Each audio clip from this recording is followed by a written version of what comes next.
So we are very close to the official announcement from Apple about this year's iPhone, the iPhone 16, 16 Pro Max, 16 Pro, etc.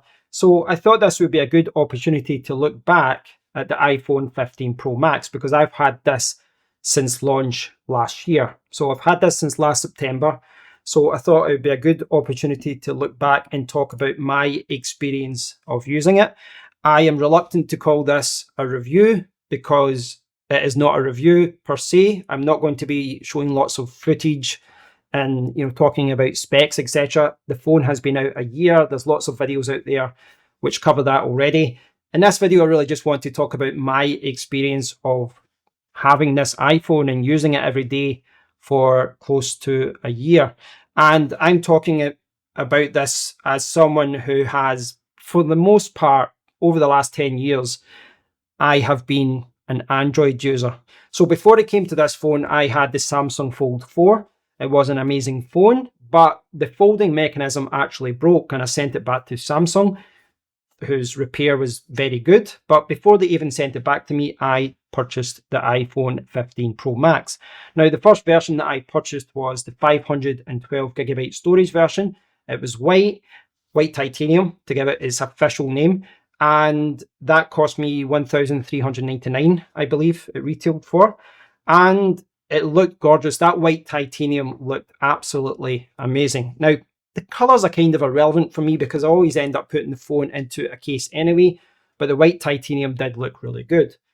Unfortunately, my initial experience with this iPhone was bad because I only had this like a day or so. I hadn't put on a screen protector yet, hadn't even really touched the phone, but there was lots of visible marks on the display. And I published a video about this last year, but ultimately I ended up sending it back for a full refund. I did speak to Apple, went into the Apple shop, and they said there was a defect with the display. So I sent it back and I purchased a new iPhone. But at that time, the iPhone 15 Pro Max was out of stock everywhere. I couldn't get the white titanium, so I opted for black titanium and I got 256GB for storage. So that's the model which I have here. And I will say that moving from 512GB of storage to 256, going down the way, was the right move for me. £200 cheaper, and I store everything on the cloud. I didn't need all that extra storage anyway. I do think that white titanium looks better than black titanium, but it was not a major issue. When the new phone arrived, I didn't even touch it before I got a screen protector on it. I've got lens caps on there as well. And I'll just take this case off for a second. I had a lot of cases for the iPhone. I've stuck with this Taurus case, which is done well for me. It's a little bit dusty there, as is the phone. But yeah, I will say, like, from a build quality point of view, there's no faulting Apple here. I mean, they just look amazing to hold in the hand. They look amazing. The display is amazing. The build quality is amazing. From that point of view, I think Apple always do well. Their phones are ridiculously expensive, but you do get a premium phone. And that's not always the case. There are some Android phones out there which cost a lot of money but still have a kind of plastic build. That's not the case here. This is a premium phone and it feels like a premium phone. Now, what I will say is that when I first got this phone, there was a few days for adjustment. And I think this is something which anyone coming from Android to Apple and anyone going from Apple to Android, they have to go through this period. They have to go through that kind of transition period. And there's just a couple of days where everything seems back to front and everything seems upside down. I was used to the Android navigation menu and, just muscle memory. I was just, I didn't know where anything was and I just wasn't using it optimally. And it was just annoying for the first few days. But after 3 or 4 days, that's a non-issue. You've configured the phone the way you want it. You've downloaded all your apps. You've got everything set up correctly. And then that becomes a non-issue. I will say on that subject that, this whole Apple versus Android debate, it's so stupid. It really is stupid. I think the whole platform debate, operating system debate for mobile phones, maybe it made sense in the 2000s where, you had lots of different operating systems and you were restricted with what apps you could buy depending on what you purchased, BlackBerry, Windows, Android, iOS, whatever. Depends how far you go back, but you were restricted by what you could do and what you could download.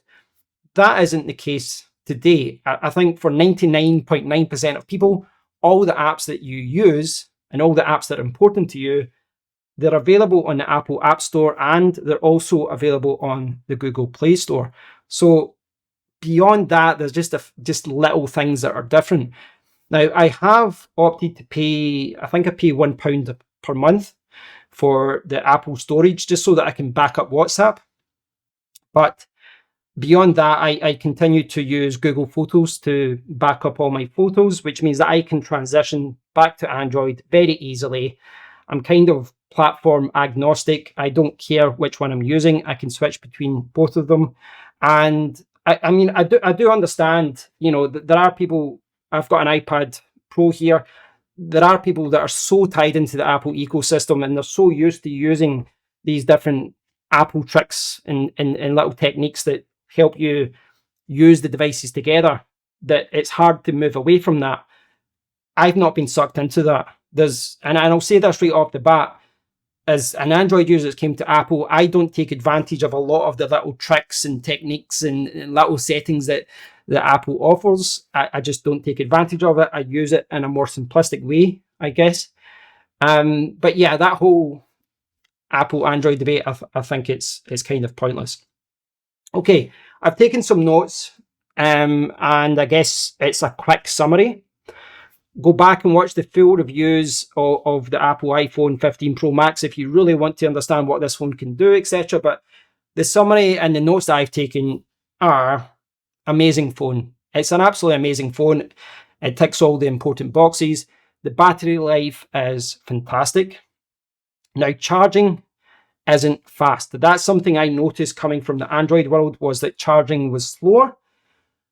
But the charging isn't slow either. It's not like trickle charging to the point where it's so annoying waiting for it to charge. The charging is fast enough for me. And on the subject for charging, one of the things that obviously Apple iPhones have is the magnetic charging. This is the Belkin charger, which I purchased. We also have a little stand if I want double standage here. And this is it's an amazing accessory. It's amazing that I can charge this up using this accessory. But I have found, if cards on the table, I have found that I don't use this. And the reason being, I have USB Type-C cables here. I have them at work. I have them next to my laptop downstairs. I have them in the kitchen downstairs. I've always got a Type-C cable close to me in the car, etc. So it's just easy to just plug in the cable and charge. I get the faster charging rate as well when I do that. So as good as the MagSafe and the MagCharge and all that is, it's not something I've fully taken advantage of. I've not really invested into that whole thing. I'm just happy with a basic Type-C charging cable and it's done the job for me. The thing about the iPhone is it gets the most important things right. Like I said, amazing phone, battery life is good, charging is good enough. It's got a great audio microphone. It's got a fantastic camera on here for great photos, great videos. And what I'd say about the fact that you get great photos and videos from the front camera and the rear camera, for some reason, Android front cameras are never as good as the iPhones. They've always got 1080p instead of 4K. But one thing I would say about that is that what I like about the camera system here is that it's very easy to take a good photo. I don't have to go in and mess about with settings. I don't have to set things up. It's very much a point and click system. It works for me. And one of the reasons I was happy to pay a premium for this was, I'm taking a lot of photos and videos of family. I've got a young son. You want to capture those memories. And that's where this phone is amazing. It's got a fantastic camera system. You don't have to think about it. And it works perfectly. Gaming is amazing, as you would expect as well, with fast display, a high refresh display, fantastic CPU, and performance in general is just amazing. Now, it is worth pointing out that all of the things that I'm saying there can be said also about a Google Pixel phone and a Samsung phone, but it is important to note that I think the iPhone gets all the important things right. It gets all the important things right. And that is important to get the important things right. Again, I will say the main downside is that display. I think it's, for a £1,200 phone, even more if you get the higher storage models, I think it's shocking that these displays scratch so easily. So that's a black mark against Apple, but it's easily remedied by just making sure you get a screen protector on your phone before you do anything.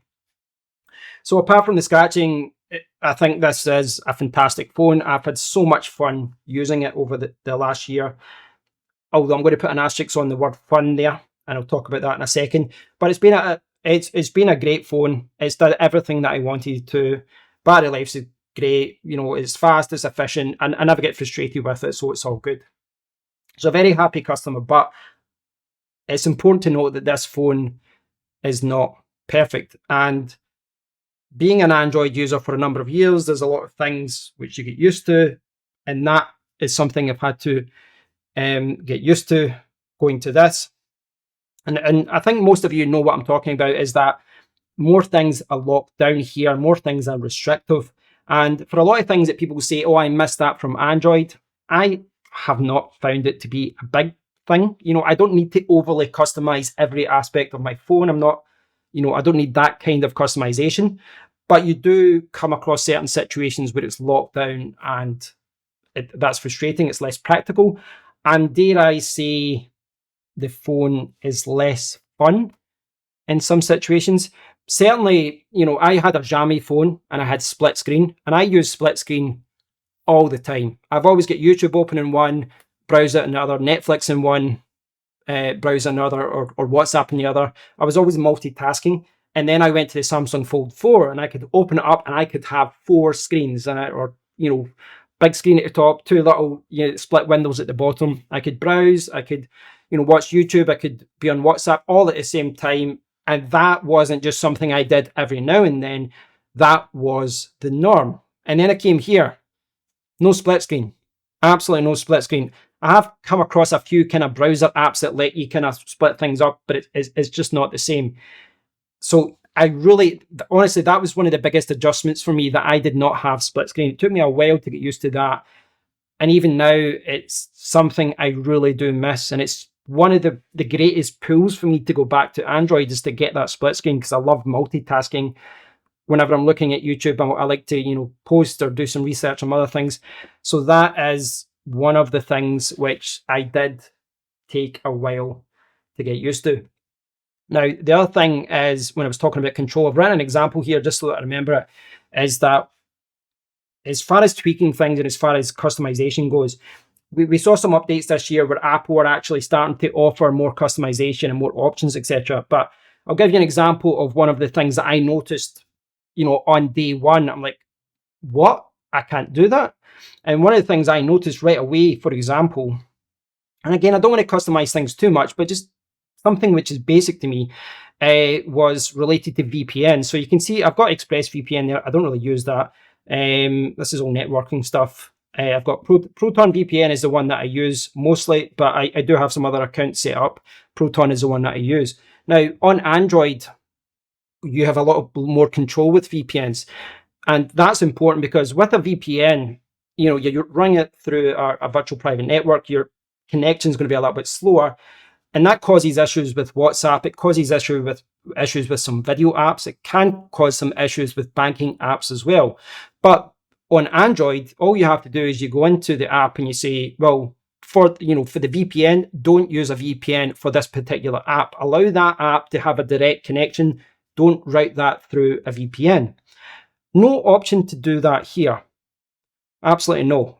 No option to do that. Now, you could start laying in blame for this on the developers. You're like, well, it's not Apple, it's the developers.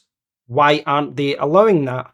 But reading between the lines, connecting some dots, if you have developers that are offering this functionality on Android and they don't offer it on iOS, then that's probably because Apple have locked it down and they're not allowing them to do that.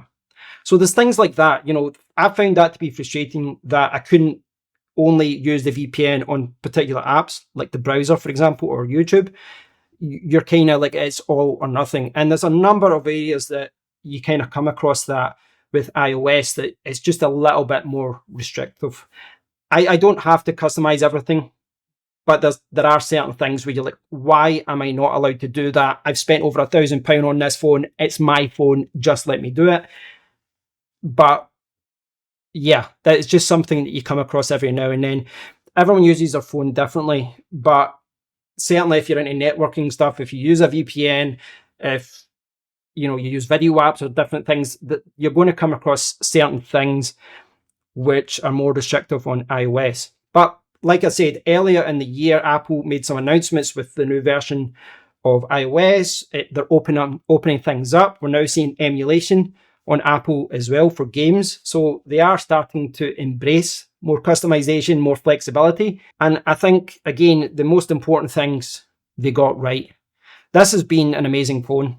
There's no doubt about it. It's ticked all the boxes that were important to me as far as performance, battery life, great camera.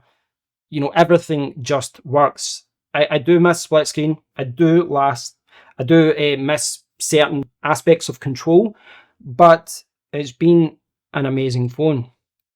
Moving forward, the question I'm going to have to ask myself is, do I stay in the Apple world and go for the new Apple iPhone 16, or do I look at some Android options? But I don't regret my decision to buy this phone a year ago. And if you're looking at buying an iPhone this year, and instead of getting a 16, you're looking at the 15 range, then it's very easy to recommend these phones, especially because they hold their value better than their Samsung equivalents as well.